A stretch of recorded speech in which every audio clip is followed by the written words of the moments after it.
the conversation with the real underlying problem. The problem that we face is not the petty tyrants, these governors that, I mean, politicians are going to, if they're bent towards tyranny, you give them a little taste of it and they're going to run with it as fast as Pope Fauci. I mean, it's a religion, but it is a cult, and he is the Pope of the COVID religion. But anyway, that's the typical lead. There's not many out there, but there are some that aren't like that. Their knee-jerk is to go to liberty, and we've got some of those that lead like that. But the problem is not the tyrants. The problem is not even, I was so sad at how many Americans just willingly gave over their liberty over the last 2 years. But it's not even, that's not even the problem. The problem has been festering underneath for decades and decades, and it's biblical and civic ignorance. It's just simply not knowing truth. John Jay said, every member of the state ought diligently to read and study the Constitution. Why? So they can teach the rising generation to be free. That by knowing their rights, they'll sooner perceive when they're violated and be the better prepared to defend and assert them. So if we don't know our rights, then we don't even perceive that they've been violated.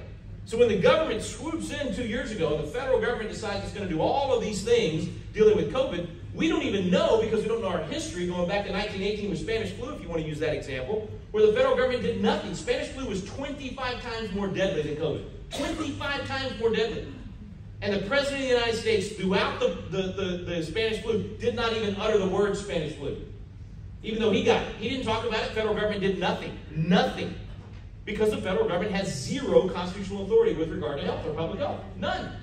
Now, it's obviously over the last 50 years stolen a lot of that power, even though none of us gave a constitutional amendment to them to allow them to do it. They're certainly exercising that power, but it's unconstitutional. But we don't know that, so if we don't know that, we don't perceive that, wait a minute, who's this Fauci guy? And why in the world do we have a Center for Demented Confusion? The real name of the CDC, just in case you didn't know. But why do we, where in the Constitution is the CDC? Where in the Constitution is the NIH? They're not there. But see, we don't know our rights, so we don't perceive they're being violated, so we don't defend and assert them. So we have to come back and know how this system works. And know what are the principles that if we are good salt and light in the community, it's not only going to preserve, it's going to bring out the best flavor for us. So that's why guys like George Mason said that we should always come back to the principles. And Mason was one of the framers. He didn't actually sign the Constitution. So he's one of 55 that put it together, influenced it greatly. He's the one that actually realized, whoa, we've created a federal government here that and we defined it pretty well. This was at the end of the convention. September 15th, I think, was the day he gave the speech. And he said, we defined what the federal government can do. We've listed its powers in the Constitution. At that time, without any amendments, it was 15 specific powers in Article 1, Section 8. He said, here's the powers. But he said, you know, the way we've got this thing written right now, if the feds ever just grab power and expand themselves without permission, we have no way to put them back in the box. So he said, the only way to overrule the federal government is a constitutional amendment. And if the only way a constitutional amendment gets proposed is the federal government proposing it, do you think they're ever going to propose to put themselves back in the box? So Mason, in his wisdom, stood up and said to the other guys at the convention, he's like, that won't work. You guys know how this works. Anybody that's willing to take power without permission, they're never going to give it back. It's never happened in the history of mankind. So he said, we need a way from the outside to push them back into their box.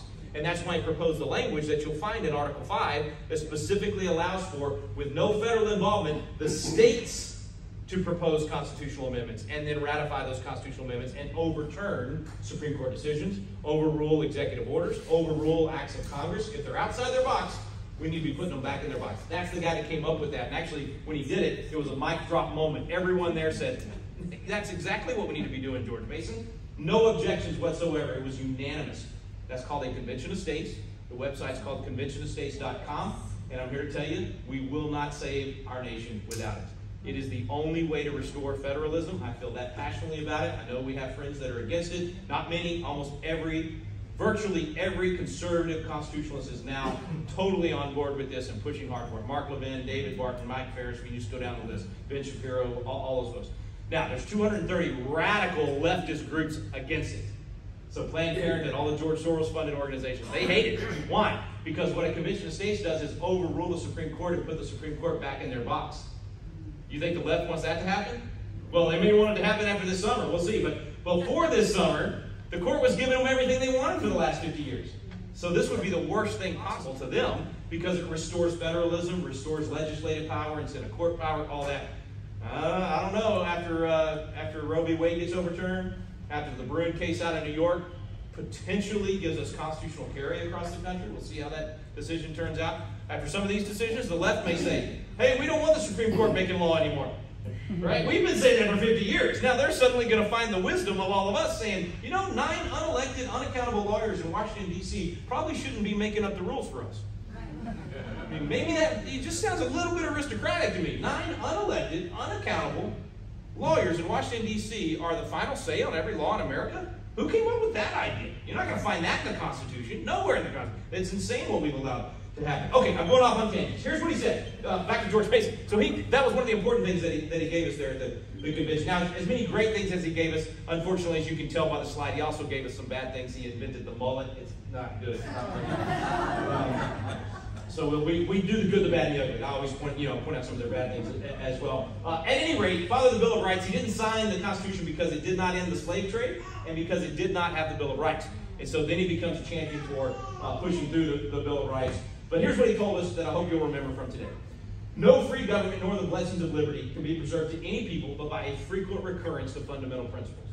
So if you want the outputs of freedom and liberty, you have to have the input of the right principles, which means we have to know them, which means we have to teach them, which means we need to be inviting people over to our house to talk about them, to learn about them. It means our church needs to be hosting classes where we say, what does it mean to be a biblical citizen? How do we live this thing out correctly?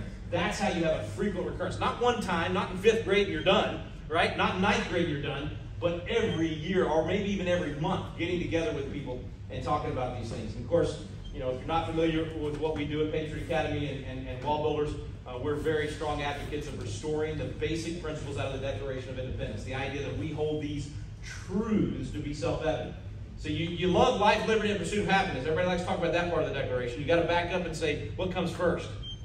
Truth. Yes. Moral absolutes. Bedrock principles that do not change. They're timeless principles of truth. And that's why you have to have religion and morality, or else you lose that truth.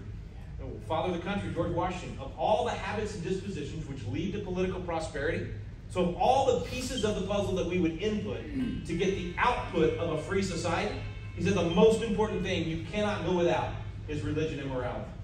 He said, in vain would that man claim the tribute of patriotism that would work to subvert these great pillars.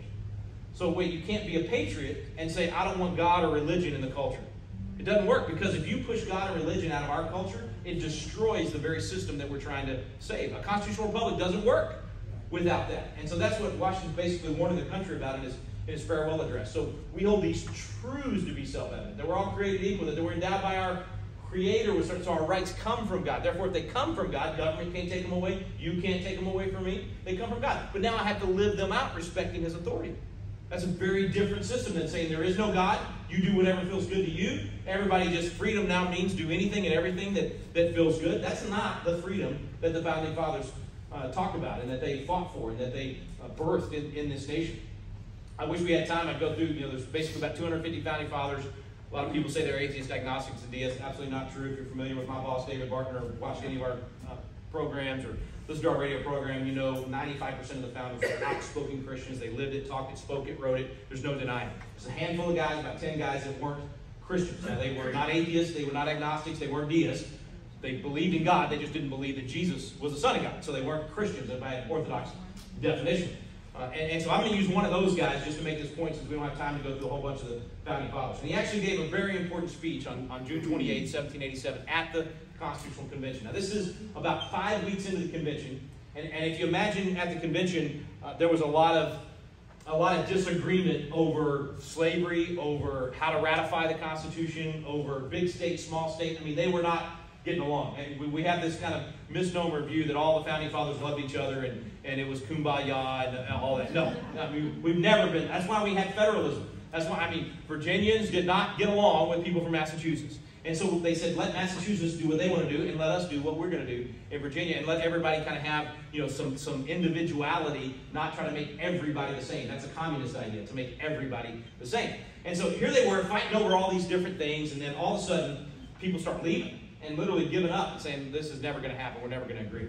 So Ben Franklin gets up to save the day. He starts off with a history lesson. It's exactly what I'm trying to say today. If we don't know where we came from, and we don't know these truths, we're not going to be able to save the culture. So he is 11 years in, right? Let's see, 1787, 1776, that'd be 11 years. So we're 11 years old as a nation, and he's already saying, you guys need to be reminded, you need a history lesson. He says, in the beginning of the contest with Great Britain, when we were sensible of danger, we had daily prayer in this room for divine protection. Now, Franklin can say we had prayer in this room because he's one of only 6 guys to sign both the Declaration and the Constitution. So imagine you've gotten out of your time machine in 1787 and you're peeking through the windows that they had closed, and you're watching the Constitutional Convention go on. And you're looking in this room, they're duking it out, they're fighting about all this stuff, and the oldest man there, Ben Franklin, gets up to try to save the day. And he starts off by saying, hey fellas, I was in here 11 years ago and we didn't have a chance. We're going to take on the greatest military power on the planet. There's no way we can win without God on our side. And then he says to him, he reminds him what happened. He says, our prayers were heard and they were graciously answered. All of us engaged in the struggle must have observed frequent instances of a superintending providence in our favor. Have we now forgotten this powerful friend? Do we imagine we no longer need his assistance? I've lived, sir, a long time. The longer I live, the more convincing proofs I see of this truth. God governs in the affairs of men. That's right. If a sparrow cannot fall to the ground without his notice, is it probable that an empire can rise without his aid? We've been assured of the sacred writings that except the Lord build a house, they labor in vain to build it. I firmly believe this, and I also believe without his concurring aid, we shall succeed in this political building no better than the builders of Babel. I therefore beg leave to move that henceforth prayers imploring the assistance of heaven and his blessing on our deliberation be held in this assembly, but only once and in private, because if the ACLU finds out, they're going to sue us, and we'll all be kicked off Facebook. Is that what he said? No, not once. He said, every morning before we proceed to business. This is the least religious of the founding fathers. Other than maybe Thomas, you could probably say Thomas Paine was a little bit even less. But, I mean, this is not one of the Christian founding fathers. And yet he quotes 11 Bible verses in this speech. So he takes the Bible out, hits the other guys over the head with it, and says, we need the Father of lights to illuminate our understanding. We cannot do this without God in the equation. And yet we've gone the opposite direction over the last 60 years. Starting in 62 with the Warren Court, we said no more no more prayer in schools. That was Ingleby Vitale. And we said no more Bible in schools. That was Abington v. Shemp, Murray v. Collette. Then we said no praying at football games. The Pledge of Allegiance supposedly unconstitutional because of under God. 10 Commandments. Oh, you can. Supreme Court in Stone v. Graham said, if you put the 10 Commandments on a wall in a school, they said the kids might see them. If they see them, they might read them. If they read them, they might study them. And if they study them, they might obey them. So the Supreme Court of the United States said, we couldn't allow that to happen. Don't kill, don't murder, don't steal, don't lie, don't cheat. I mean, we don't want to teach those things to our kids. Think about what we did. We quite literally said we're going to remove the concept of right and wrong. So now instead of giving you the basis of all of our laws in America and our entire system and our mindset, we're going to remove that and we're going to say anything goes, everything's okay. The only thing that's wrong is to get caught. And oh, by the way, there is no God. Therefore, you just do whatever feels good. Think about the difference you're going to get on the output side of the equation when that's the philosophy you're pushing in. Garbage in, garbage out. I mean, we're shocked that a student can take a gun, walk into a classroom, and murder their classmates. Paducah, Pearl, Jonesboro, Littleton, Santa Fe, now Uvalde. I mean, you just go down the list over and over and over again. And we're shocked at this. I mean, I think school districts right now should be thumbing their nose at the Supreme Court and saying, we don't care what Stone v. Graham says from 1980. We're putting the 10 Commandments back in our schools. We're going to start teaching right and wrong in our schools. The federal government, there's not a single word about education in the Constitution. They have zero power to tell us what we're going to do at our local schools. And keep your 6% of the budget. Don't send us any more money. We're going to do things our way in our local school district. I mean, it's time to say no to this nonsense. And the idea that you're going to literally say to kids, do whatever feels good and not expect bad repercussions. And then turn around and blame it on the guns, on an inanimate object.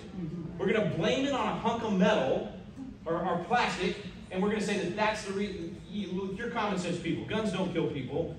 Well, that's close. It's Chuck Norris kills people's other half of that. It was good for all the Chuck Norris fans out there. He's a great Texan, by the way. He supported me when I ran for Supreme Court. Only problem is if Chuck Norris has your phone number, when he calls, it doesn't say answer, deny. It says answer, answer. There's no denying Chuck. You know, people laugh less and less at the Chuck Norris jokes. I think we're losing them. Okay, anyway, you got it right. Guns don't kill people. People kill people. We take away guns, we'll use knives. We take away knives, we'll use rocks. We'll use jawbones, we'll be back in whatever. I mean, you can kill more people with a Chevy Suburban driving into a crowd faster than you can with an AR-15. If you hit the crowd just right. I mean, we just had one, right, in Wisconsin. 6 people killed, 62 injured, a bunch of dancing grandmas and little kids. But in Oslo, just 8 months ago, it was November, guy goes in with a bow and arrow and kills 5 people. So the worst school mass murder event in United States history was almost 100 years ago, did not involve a firearm. Guy used dynamite and bombs and killed 42 people. It's crazy that we're going to blame an inanimate object when in fact it's the heart of man. Yeah. It's the depravity of man. This is a whole other talk. I don't want to go too far down the rabbit hole here, but I'm telling you, the only way you're going to save lives from dedicated killers, there's always been mass murder events, and by the way, it's not a mass shooting. A mass shooting is what happens every time I go to the range. Okay? There's nothing wrong with shooting. There's nothing wrong with a mass amount of shooting at the range. Murder is the problem. It's not gun violence, it's murder. So whether it's a gun or it's a car or whatever other violent means you use to murder people, it's the heart of man and it's murder. And we will allow them to shift our mindset to these inanimate objects and create this evil image of a hunk of plastic or metal, when in fact that hunk of plastic or metal is often used to save lives. In fact, I would argue that gun violence saves lives when it's used on the perpetrator. Right. You take my friend Stephen Williford in Sutherland Springs. Crazy guy goes in, kills 26 people. He's about to kill 27 more. And Stephen Williford shows up with an AR-15 to stop the threat. And by the way, he didn't sit outside for an hour and 20 minutes. He ran into the fight barefoot, shoving rounds into his magazine as he went. Ran towards the roar and saved lives that day. So it's not the inanimate object, it's the heart of man. The Founding Fathers understood this. Jefferson said, "Can the liberties of a nation be thought secure when we remove their only firm basis? A conviction in the minds of the people that these liberties are the gift of God, that they're not to be violated, but with his wrath. Indeed, I tremble for my country when I reflect that God is just, and his justice cannot sleep forever." So he's saying the same thing that we've been saying. He's saying if your freedom comes from God, if it's the most important thing, that this is the firm basis of liberty, that we understand it comes from God. Because then if I understand it comes from God, I have to live this thing out respecting his authority. And that is a very different freedom. That's a very different society. Are there going to be crazy people in mass murder events? Absolutely. Most of the time, mass murder events in history have been committed by government. Yeah. Which is why the Founding Fathers did the Second Amendment, not for hunting. Right. It's for self-defense, both in the moment, as John Adams said, resistance to sudden violence is a natural right that you don't give up when you enter into a compact with society. He said the maxims of Christianity are precisely coincident in this matter. So it's resistance to sudden violence in the moment, but it's also resistance to tyranny. That's why Joseph Story and Founding Father after Founding Father talked about the Second Amendment was a strong moral check on the usurpation and arbitrary abuse of power from the government. If everybody's armed, they won't be as likely to try tyranny on us. So that's the reality of the whole gun situation. But if we don't teach people that their freedom comes from God, they're going to do whatever they want. Another founder, James McHenry, talked about how Bibles are strong preservatives of the culture, that they offer a moral check. They cause your conscience to not be able to do evil without being seared. I mean, when the more you put the Bible into the community and the more it permeates the culture, the less of the mass murder events and the craziness that happens. You're not going to get rid of all of it this side of heaven, but you have less of it. And from a purely tactical, practical perspective, you always have less of those mass murder events or less loss of life if in proximity to the dirtbag when they show up, there's someone immediately there and able to stop the threat. Anytime you have a gun-free zone, thank you, Joe Biden. He's one of the champions that created this gun-free zone idea. 90-something% of the mass murder events happen in gun-free zones. It's an invitation to the crazy person. In fact, the crazy guy that went into Buffalo, he actually said in his manifesto that he was picking that spot both because he was a racist, but also because he said, I won't face as much opposition because of their gun laws. They're not likely to have anybody there armed to stop me. And even if they are, because of the magazine capacity, they won't have a chance against me. You don't think these crazy, dedicated killers think through this stuff? Absolutely they do. The guy in Colorado drove past, I forget how many theaters that allowed concealed carry to get to the one that didn't allow concealed carry because it was a gun-free zone. So that kind of stuff is going to happen. But if you have a sheepdog ready to defend the sheep and take on the wolf in every grocery store, in every restaurant, in every school, and I mean like every hallway. I'd love to have one in every classroom, but some teachers aren't going to want to do this. That's where you're able to stop the threat. Think about the difference between Uvalde, in my home state, hour and 20 minutes this crazy guy's able to kill children. The very next day in West Virginia, guy takes an AR-15, goes to shoot up a crowd of 40 people. He's going to try to kill 40 people. Sheepdog with a ponytail takes out her gun from her purse and kills the bad guy in seconds. Not minutes, seconds. Headline, only dead person, the dirtbag. I like that headline. That's the way it ought to be every time. All right? I can back that up biblically too if you want. All right, let's move on. Point is, well, we have to recognize it's not the weapon, it's not the heart of man. So we have to come back to a culture of life, back to a culture that teaches right from wrong. I mean, so much of this is the culture of death that we've allowed to happen and sow into these children's minds. So there's much that we can do. We have been given much. I think part of this, I keep saying it's a responsibility, it's a talent, it's a right. It's not just a right, it's a duty. I mean, we know we've been given much, and that much is required. We know that we're supposed to honor those who came before us. And the question is, how do you honor them? It's one thing to shake somebody's hand in uniform and say thank you for your service. It's one thing to have everybody stand and clap for them. But Lincoln nailed it in his Gettysburg Address. He said, it's from these honored dead that we take increased devotion to the cause for which they gave the last full measure of devotion. Then we highly resolve that these dead shall not have died in vain, but that this nation under God shall have a new birth of freedom, and the government of the people, by the people, for the people, shall not perish from the earth. Increased devotion to the cause. So the way to thank those who served and sacrificed in previous generations from whom we're living off the fumes of, as we said earlier, the way to honor them is an increased devotion. And as I said earlier, I know I'm preaching to the choir. You wouldn't be here if you weren't already involved. But I'm asking you to do even more than you've ever done. Because whatever we're doing up to this point is not enough. Yeah. We have to do more. We are at a pivot point, inflection point in the history of this nation where we are teetering between liberty and tyranny. It is close. Now, we feel some really good momentum right now because we're seeing all this polling. We're seeing how good 2022 is probably going to be politically and all of that. But folks, culturally, we are teetering between liberty and tyranny. There are a lot of people in this nation that now think statism is okay, that socialism is just fine. They are embracing these things. They would rather someone provide for them.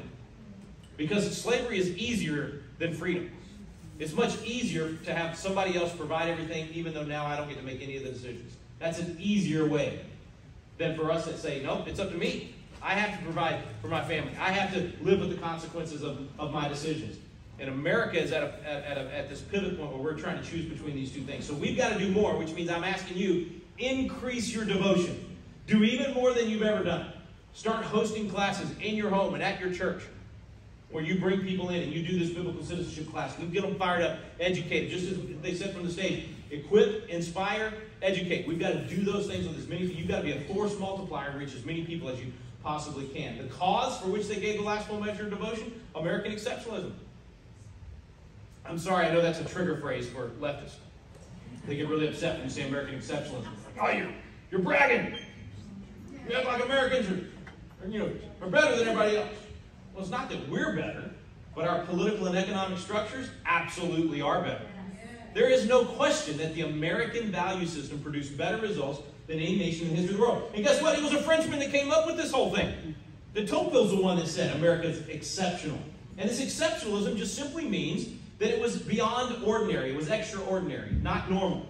And we've forgotten that we became the most powerful, most free, most benevolent, wealthiest nation in the history of the world because the inputs were so good. And the inputs were biblical inputs. And as soon as we got rid of those inputs, we started to see our culture declining. Part of the reason I think we cowered in fear over the last 2 years is we forgot who we are. Reagan said if you forget what we did, we won't know who we are. And that's what happened. We stopped telling the stories.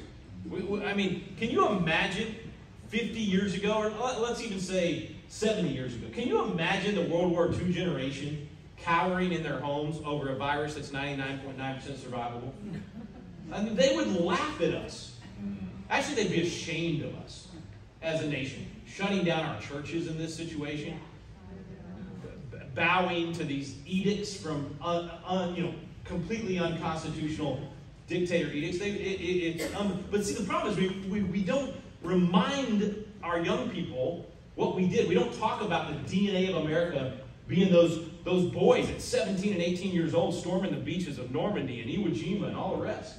We don't talk about the 70 that lined up on the Lexington Green, outnumbered 800 to 1, 11 to 1. Men and boys, black and white, out of the same church right there with Pastor Jonas Clark, where he had taught them just war theory. He had taught them you don't attack, but you do defend. He had taught them all the principles that they would need to stand there and be willing to say, or be willing to obey when Captain Parker said, don't fire unless fired upon, but if they mean to have war, let it begin here. You know, we don't tell those stories. What about the DNA of those New Yorkers that ran into burning buildings to save lives? That's who we are, folks. We've got an amazing story. I mean, I'm a Texan. I love bragging about the fact that we were outnumbered 40 to 1 at the Alamo. The 32 from Gonzales fought their way into the Alamo knowing they were going to die. I mean, that's incredible. That's the DNA of America. But if we don't tell those stories, we lose kind of who we are. We lose that essence. I shared this one earlier about Reagan, but I think we've got to come back to that courage, and that is a biblical courage. Any other courage is going to be empty and platitudes. When we know that we're standing firm on the Word of God, it's a totally different ballgame. So I'm challenging you to study, invite people into your homes. This tyranny over the health issues is not over. I promise you, they're going to try. They know. They found a formula that works. They know that if they can scare Americans, they will submit. That Americans showed in the last 2 years they were willing to give up their liberty for a false sense of security. And when that happens, we all know the expression, right? You lose both. So I'm going to ask you to do this when they come back and tell us we got to wear masks in airports again. Okay? I did this all throughout the last 2 years. I'd always walk up to TSA without my mask on, and as I'm going through the line, I'd check my bags first, no mask, smile at them, as long as I possibly could. And I get to TSA, and they'd be like, "You got a mask?" I'd say, "Yep."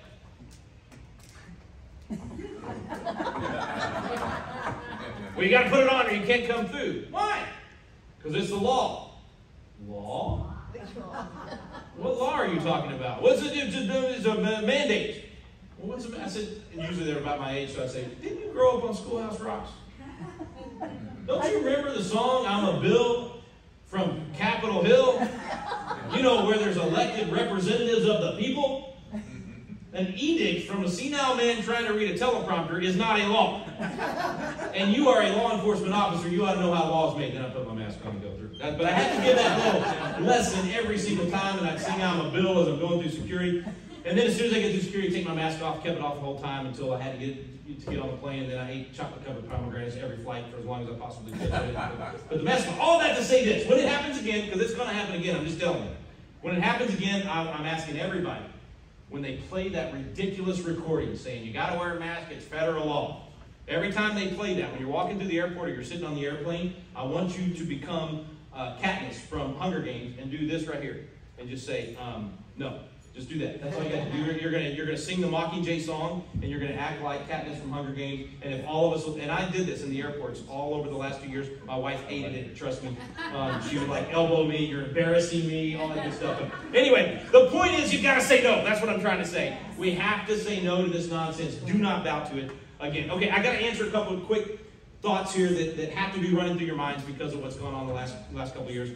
I keep saying if we're going to save America, we're going to save America. We're going to get past the 250. We've broken the mold all throughout our history, so I think we can get past the 250 and restore this nation. I do believe the principles are strong. It can happen. But some people say, is it worth it? We've been told for the last 2 years that America is evil and awful, and we invented slavery and all this stuff. Invented slavery. Can you believe we had a United States, Ivy League educated United States senator stood on the floor of the United States Senate and said America invented slavery?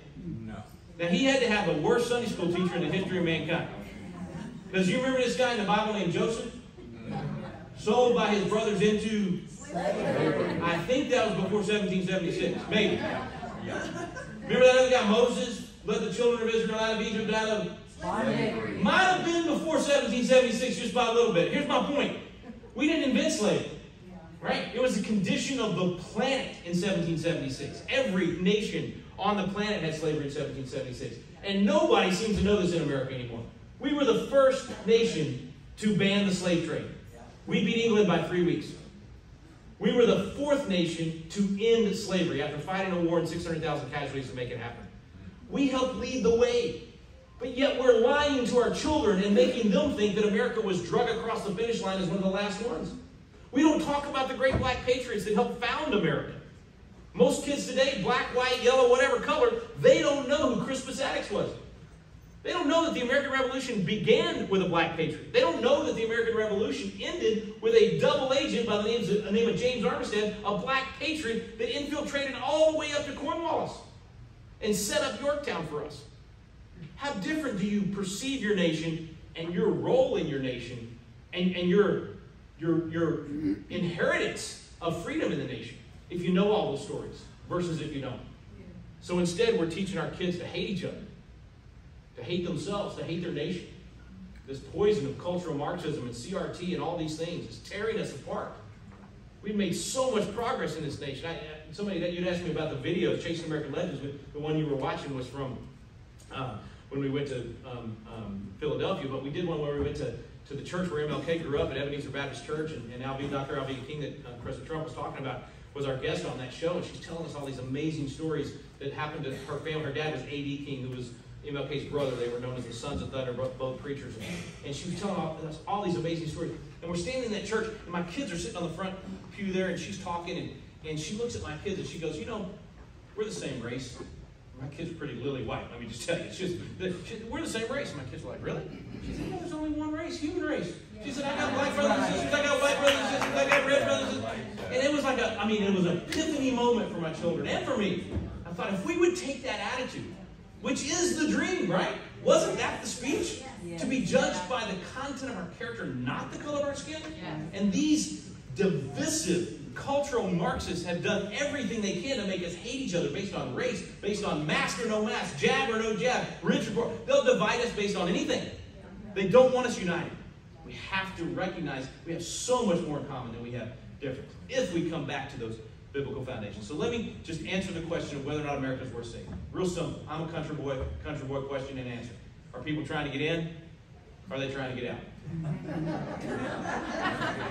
I mean, I'm not, I'm not the highest level thinker. But I can kind of tell that nobody is digging a tunnel to get into North Korea. But there's an awful lot of people doing everything they can to get into the United States of America. Why is that? Because there's something worth coming to. The American value system is the best there is. We have 1 out of every 5 immigrants on the planet living in the United States of America. Now, we can argue illegal or legal immigrants. This just means the definition is you're living in a nation in which you were not born.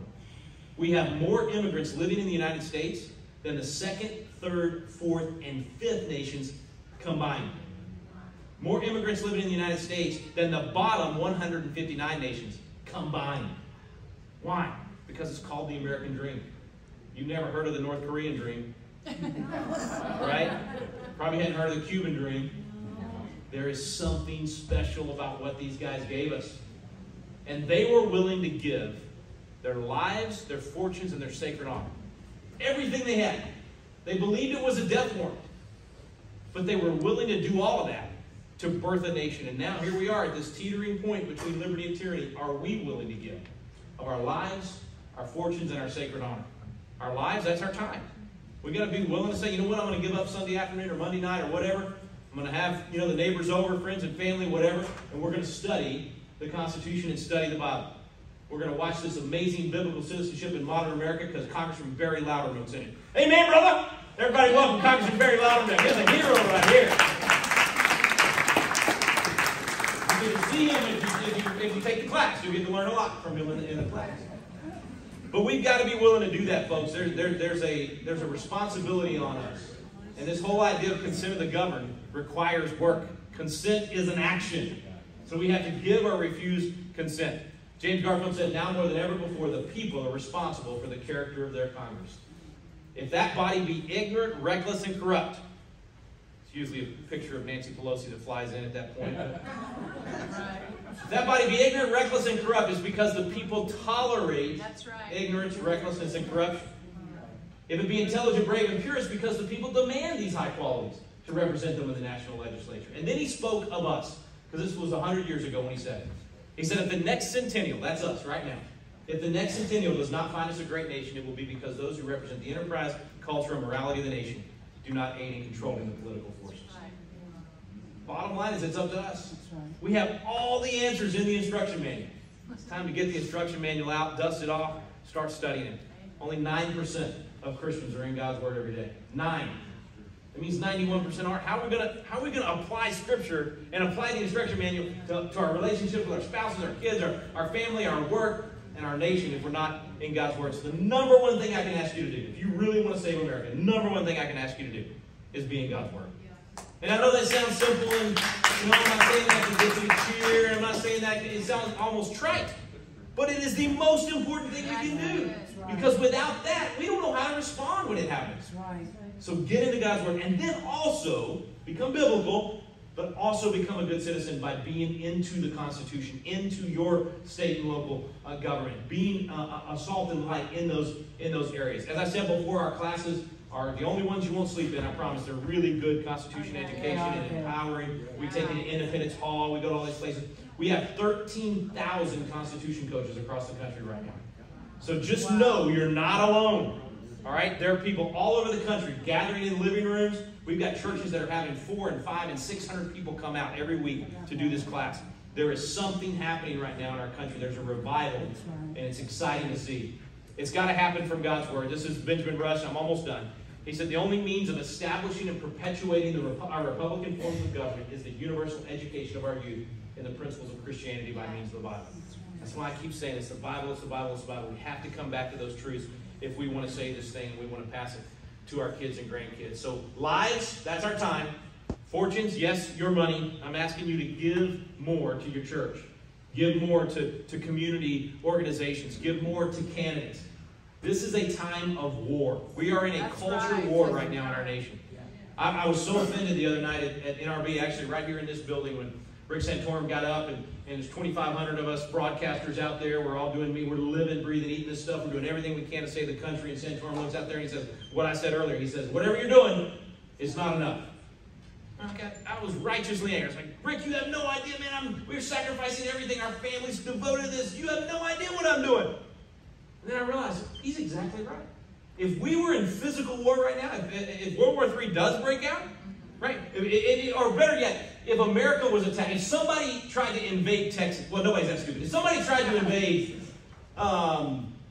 New Mexico, or California would probably be pretty easy right now. But anyway, if they invaded America, we would all say, I'll do whatever it takes. Yeah. I'll go fight. I'll go spend a year away from my family. I'll take a job that pays a lot less and make less money. I'll devote. We would do whatever it takes to save the country. Well, we are at war. Yes, we're in a culture war. So are we willing to say, hey, you know what? I'll take a different job if that's what it takes for me to be able to be more engaged. I'll give more than just 10% to my church. I'm going to give 15 or 20% because if the church doesn't become the epicenter of the community, all of this is for naught. How is Barry going to decrease the role of government in welfare and everything else in the community if the church doesn't step up and take up the slack? If we don't do the things the church is supposed to do, there's no way to get government out of the way. So we have to give more to our church, give more to candidates, give more to organizations, yes, like Patriot Academy or Wall Builders or whatever nonprofit you want to support that's out there educating. What you're doing with Faith and Family, instead of giving 1 hour a week, give 5. Start devoting 1 night a week to going out and knocking on doors. Or, I don't know, whatever God's calling you to do, I'm just saying do more because whatever we're doing, it's not enough. We've got to increase the devotion to the cause for which they gave the last full measure of devotion. So life, fortunes, sacred honor, all of that. Send your young people to our leadership conferences. We do this in state capitals across the country. It's a chance for 16 to 25-year-olds to experience being a legislator. We teach them biblical worldview the whole time and Founding Fathers' philosophy of government. We have a military veterans version where the students are on the House side of the Capitol and then the military vets take over the Senate. It's really cool. We're full for this year, but be looking forward to next year. Send us some of your young people. I promise you we'll send you back leaders. And then become a Constitution coach. Host these classes. And eventually, in fact, we just got our piece of land. We're going to be building a campus in Texas for Patriot Academy. It's going to be an opportunity for you to come. We're going to have a mock-up of Independence Hall, mock-up of Monticello. I mean, it's a wonderful, wonderful opportunity. You don't have to go to Philadelphia and get shot You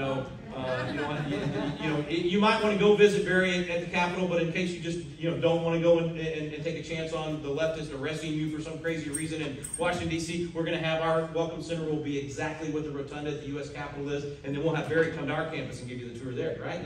Anyway, it's going to be amazing, and we'll even have a one-year program for your kiddos to come to and learn. And my favorite class, our constitutional defense class, where you learn during the day from the best handgun instructors on the planet, and then in the evenings, Constitution. And by the way, if you are a teacher, we're doing training for teachers for free if your school will let you carry on campus. And to all the teachers out there that are nervous about this, most of the people that have been through our course, that's 5,000 people over the last couple of years, most of the people that have been through our course never had training, never touched a gun, never shot a gun, and at the end of the 5 days, man, they are competent and confident in being able to carry that weapon. So it can be done. I encourage you to come. In fact, most of the people that come are ladies. We have 55% of the people that come to our course are women. The other 45% are drugged there by their wives. Thank you for getting that, sir. Because most guys think, I don't need it, but you do. Trust me, you need it. Anyway, all those different offerings at our website, patriotacademy.com. But the most important one is that one right there, Biblical Citizenship in Modern America. And here's the best part. It's free. Okay? It's free for you to take the class. It's free for you to become a Constitution coach. It's free for your students. When they take the class from you, everybody gets a digital workbook where they can do it on their phone or iPad or whatever. All of that because donors make it possible. So what I usually tell people after they take the class, say, look, it costs us about $5 a person to do all the tech on the back end and all that. If you give $17.76, you'll put 3 people through our course. So you pay it forward. So it is free. Take the class, get as many people as you can. You go through the class, it will build a small army of patriots in your community that can then show up at the school board meeting to testify, or show up at the legislature to testify, or write letters, or get out and knock on doors, or whatever the action step is for you with faith and freedom. What we want to do is just be the intellectual ammunition. We want to load you up with the intellectual ammunition. It's free. Please take advantage of it. PatriotAcademy.com is the website. I went 3 minutes long and I apologize. God bless you guys. Thanks for coming.